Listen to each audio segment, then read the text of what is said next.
Sudhir, Subbaiah, support the search marketing program, so free search, paid search, and the local program at Nordstrom. Been there for about 3 years, and very glad to be here. Thank you for the opportunity.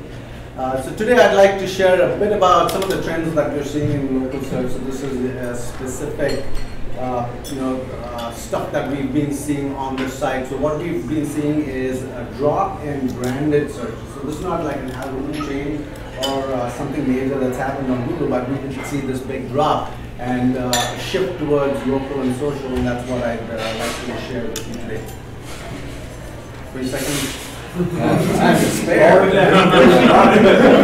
there you go. So in February of this year, we did see a drop in traffic, the natural search traffic to the website, right? And that directly correlated with the average keyword, drop in average keyword ranking for all the keywords that we are actually targeting. And what we noticed is this is just not the Nordstrom branded searches, but all the other brands that we carry. For example, some of these, right? So we have Chanel and Burberry, and so we noticed the trends that we are seeing are literally across the board for all these brands.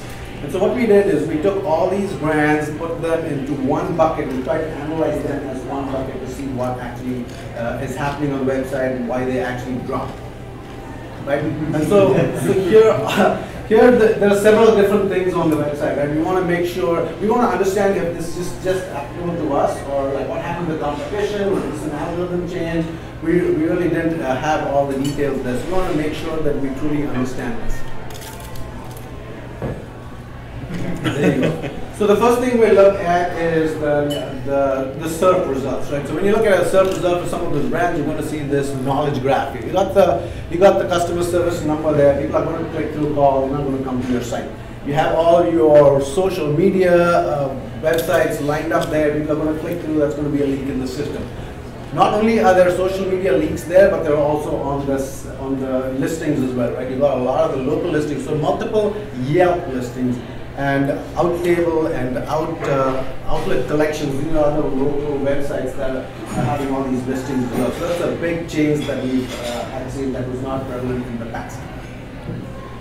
You also have the maps, right? So maps, people can kind of look at directions, get your phone number, etc. And then when you search for a branded term like Nordstrom, and you have Nordstrom Federal Credit Union show up, that's where we're dangerous, right? So that's where we want to ensure we understand what's happening and how we can enforce it. And then also a lot of your competitors. So I think somebody from Nike is here, but you see a lot of competitors showing up. You don't want that happening for your brand. We also have a lot of the news tab there that shows a lot of the news, and then other websites that are like blogs and news websites that show up. These are all like literally leaking from, the traffic leaking from your website. Knowledge graph, obviously there's not a whole lot we can do about it. It's controlled by Google.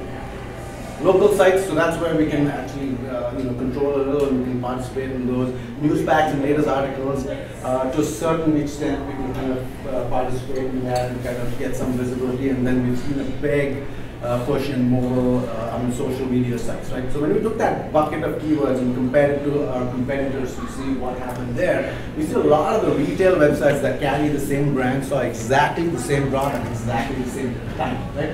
So this led us to believe that this was actually an algorithm change from Google that was not very, not announced. And who were the winners? The winners were social media websites, YouTube, Yelp, and all the social media websites. So unfortunately, that's the shift that happened. We need to figure out how to stop the bleeding, right? It is trying to focus on things that we can't control as opposed to things that Google controls. So the biggest change that we saw here from this analysis was a lot of it was heavily dependent on local, right? So you guys know the stats about local, it's growing tremendously, but the big thing that we saw was that this Venn diagram just needed to be scrunched so much closer because all the interdependence really so more pieces of things, right? So looking at the social side of things, the Facebook location pages, all the local aspects of social is heavily involved. Social is growing tremendously, and they influence a lot of and content is another big piece as well. So you have your events, promotions, news, etc. They put together your social mobile. Mobile is another huge thing. I won't go into the stats. We're all aware of how fast mobile is growing. But the big difference is that it is your ultimate shopping companion, right? So this is and bridges the in-store to online channel. So mobile plays a huge role in connecting the dots. It is like information on the go, and with local, that's where mobile grew as well. Also, informational navigational searches as part of local is not very lucrative to Google. So they're heavily focused on product search, which is where they can get the marketing dollars. And so that's the area that we need to play in as well, right? So local inventory ads kind of drive traffic from the site to your stores. So that's the purpose of those. The next thing is that the challenge with mobile is that it doesn't convert as well, right? Very low conversion rate. Again, I'm talking about retail, e-commerce, not necessarily restaurants or websites that might convert higher. So the challenge is, how do you overcome the low conversion rate that you're seeing with desktop online? And that's what Google is heavily focused on. How do you provide, how do you prove that in-store value? So somebody clicks on a search and ends up in a store, but right now we're not factoring that into your return on your ad spend. Right? So if Google can prove it, then you're able to, you're able to spend more money on Google. So unfortunately, that's an area that is one of the options to plug that gap, right? So unfortunately, you have to play, in spite of all the natural aspects of optimization. You can plug the holes by buying ads on Google, and ultimately, that's not in 20 seconds.